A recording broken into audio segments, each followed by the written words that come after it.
Hi everyone, welcome to God Wants You Well. It's our next instalment of just reading through some scriptures from the Gospels where Jesus ministers healing and deliverance to people, knowing that Jesus is the same today. He heals and he sets people free, knowing that God wants you well. So we're going to read an account from Matthew 8 today, verses 5 to 13, just around the faith of a centurion. So let's read that. I'm using the NIV Bible. It says, when Jesus had entered Capernaum, a centurion came to him asking for help.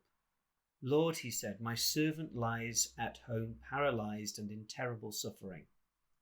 Jesus said to him, I will go and heal him. The centurion replied, Lord, I do not deserve to have you come under my roof, but just say the word and my servant will be healed. For I myself am a man under authority, with soldiers under me. I tell this one, go, and he goes, and that one, come, and he comes. I say to my servant, do this, and he does it. When Jesus heard this, he was astonished, and said to those following him, I tell you the truth, I have not found anyone in Israel with such great faith. I say to you that many will come from the east and the west, and will take their places in the feast with Abraham, Isaac, and Jacob in the kingdom of heaven. But the subjects of the kingdom will be thrown outside into the darkness, where there will be weeping and gnashing of teeth. Then Jesus said to the centurion, go, it will be done for you as you believed it would. And his servant was healed at that very hour. One of the amazing things about this story is how Jesus ministers to a centurion. A centurion was a Roman soldier, and therefore in the time that Jesus is ministering is not only a Gentile as opposed to a Jew, but also a Gentile who is part of the occupying force in Jerusalem and Israel. And this tells us that anybody who comes to Jesus can receive from him. He's not a respecter of persons. And actually, Jesus shares the good news or the bigness of the good news of himself in this passage, because he talks about that in the age to come, there'll be people from all different places coming to the table to eat. With Abraham, Isaac, and Jacob, not just those who are of natural Jewish descent, which means that the gospel, the opportunity to belong to God's family, is actually to anybody who would believe in Jesus, whether you were born a Jew or born a Gentile. And that's an amazing truth. But equally, Jesus ministers to this man, even though he isn't part of the community of God's people. And this is truly profound. And God is interested in your life and mine. He's interested in us, even if we didn't quite fit what some people would be the right criteria to come to him. He says, if you come in faith to me, you'll find that you can receive from me. And this man, this centurion, is coming to see his servant healed. And this servant is obviously key to him.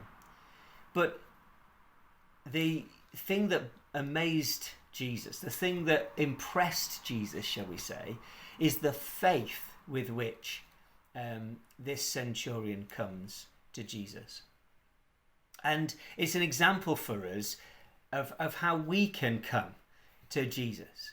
First of all, he pressed through the crowds. First of all, he was insistent on coming to Jesus.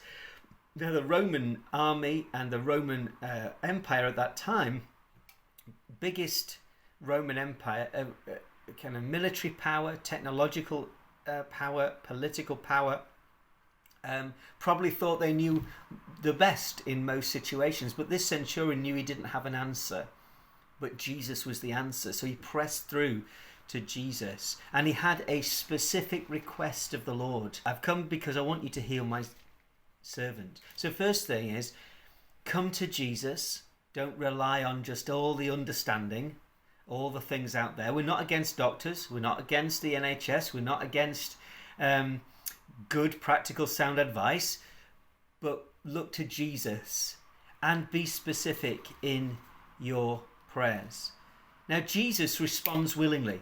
And know this, if you come in faith to Jesus, believing that you'll receive from him, he does respond willingly. He's not obtuse. He's not hard. He's not hiding behind a curtain. And very much that centurion saying, no, don't come to my house, that sense of unworthiness came because of him recognizing how great Jesus is. And he understood that the command of Jesus, the word of Jesus, was enough to bring healing to that person. And so he understood authority. He understood that authority meant that if you were submitted to authority, you could exercise authority. And you could say to this soldier, go, and he goes, and this one, come, and he comes. And he knew that he could do that as a Roman soldier because he was obedient and under authority to those over him. And he understood Jesus was under authority and therefore could exercise authority. And Jesus has authority to heal. He has authority to deliver. In his name, demons are cast out. In his name, sicknesses flee. In his name, situations change and mountains are moved. So I want to encourage you today that be inspired by this centurion who came to Jesus. If he can come to Jesus, you can come to Jesus. And come to him with a specific request. Come to him believing that Jesus is able to answer your prayer even when the world can't answer your prayer. Look to Jesus, not just the natural worldly answers. And know that Jesus has authority over your circumstances and over your situation, and he's greater than it. So be encouraged as you pray today, as you're seeking a breakthrough today. Be encouraged that Jesus is the one who is not a respecter of persons. He responds willingly to our faith, so we can ask specifically, and he is able and he has authority to deal with the situation. Every blessing to you today.